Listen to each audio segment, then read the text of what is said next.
Greetings, sisters and brothers.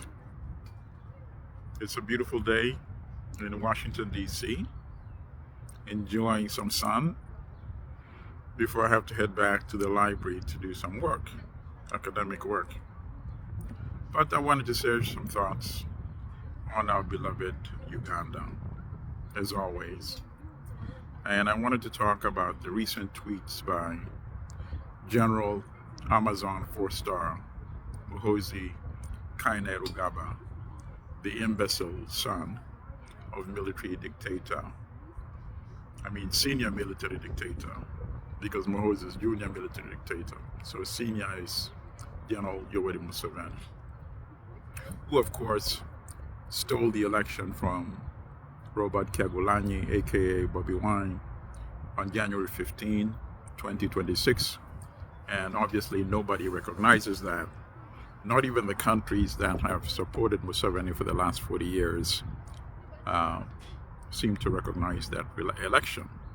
I mean, obviously, they'll continue doing business with him because the Ugandan state exists independent of dictator Museveni. But it's a good thing because it means that if Ugandans should decide to rise up and remove Museveni and Muhoozi, nobody's going to shed tears for them, and certainly nobody's going to come to their defense.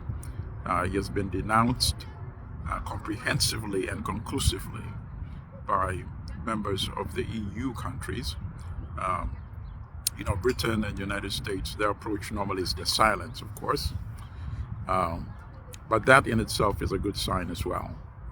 There's a great opportunity now for Ugandans to really mobilize and remove this dictatorship. After 40 years, enough is enough. We need to remove this obstacle to Uganda really fulfilling and realizing its destiny and its potential with the vast human resources and talents that Uganda has, and the vast natural and mineral resources that Uganda has.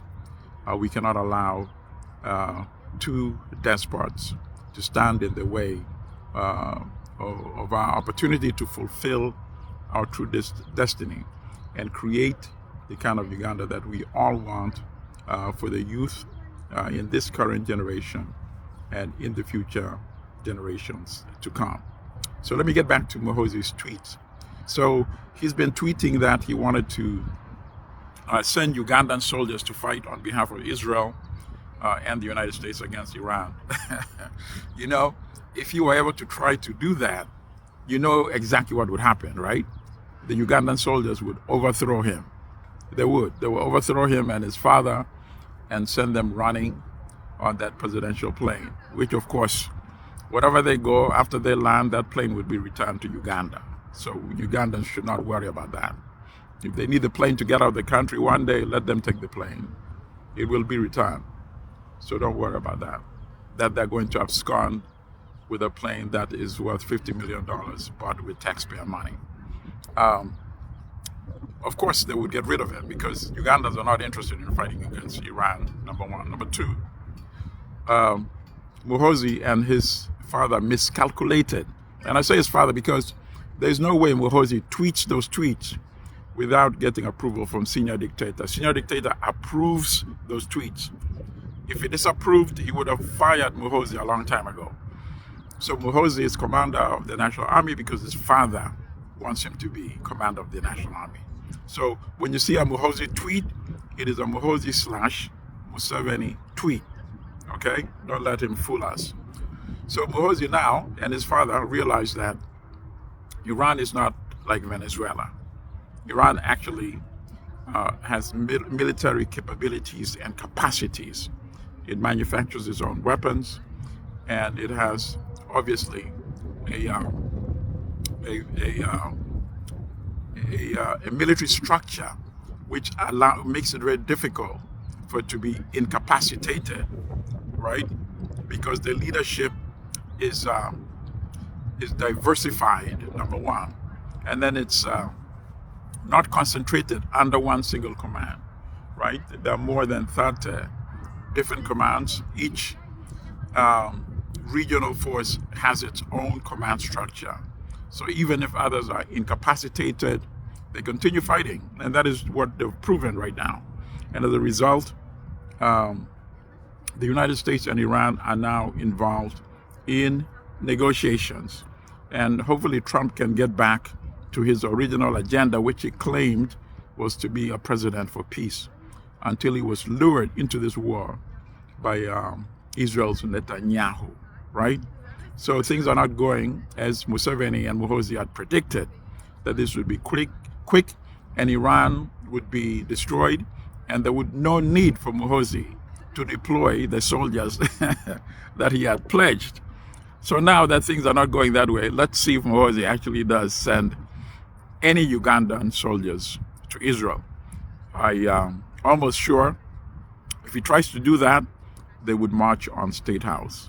That's number one. Number two, don't let Muhoozi and Museveni fool anyone. There's those tweets by Muhoozi, the tweets of somebody who is an idiot. Muhoozi may be an imbecile, but he's not an idiot. Those tweets are coordinated. So don't let anybody dismiss them as crazy tweets.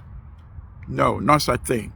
Part of the reason why they tweet that is also to mitigate against some of the tweets that are very problematic, such as the tweets by Muhoozi and Museveni boasting of killing supporters of National Unity Platform, supporters of Bobi Wine. The tweets by Museveni and Muhoozi tweeting that they will castrate Bobi Wine and then kill him. The tweets by Muhoozi and Museveni boasting of torturing Eddie Mutwe and other people. And why do I say the tweets by Museveni and Muhoozi? Because as I said earlier, there is no way Muhoozi would tweet like that without Museveni's approval. Otherwise, he would have been fired a long time ago. So every Muhoozi tweet is also a Museveni tweet. So those tweets are problematic because you cannot boast about murder and torture. That is a crime. And they know that one day they will be held accountable for their crimes.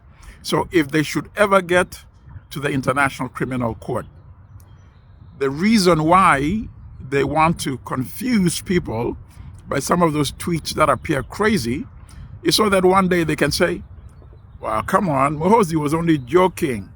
When Muhoozi said he was going to send 100,000 soldiers to Israel, how could he do that when Uganda only has 45,000 soldiers? So obviously that was a joke. It was not meant to be true. So if he was joking about that, it means he was also joking about the people that he claimed he had killed, about the people he claimed he had tortured. Well, guess what? That won't work. And we know that's the strategy. He's trying to mingle some tweets that appear completely crazy with the tweets of him actually admitting to the crimes he committed, right? So that is the purpose behind some of those tweets that appear to be crazy. You know, we all know that there's no way he's going to send 100,000 soldiers to Israel, right? But don't let that deflect from the fact that he has admitted to killing supporters of NUP, and the bodies are there. So we know he has killed. We know he's admitted to torturing Eddie Mutwe, and obviously he tweeted Eddie Mutwe's picture with the wounds on his body. So was that a joke as well? You see? So don't let Muhoozi and Museveni confuse any one of us.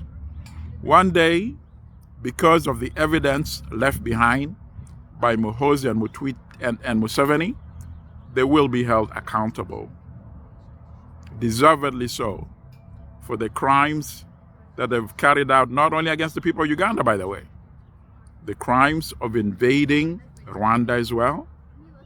That was, of course, mostly Museveni, because he was still too young. But the multiple crimes of invading Congo, Muhoozi was also involved in that, and the multiple crimes of invading South Sudan. So Ugandans, as I said last time, ask yourself every day, am I doing everything within my power and my talents to end military dictatorship by Museveni and Muhoozi in Uganda? If the answer is no, please, I urge you, including supporters of NRM, who truly love Uganda, join us in the collective struggle to liberate our country from tyranny. Asanteni sana.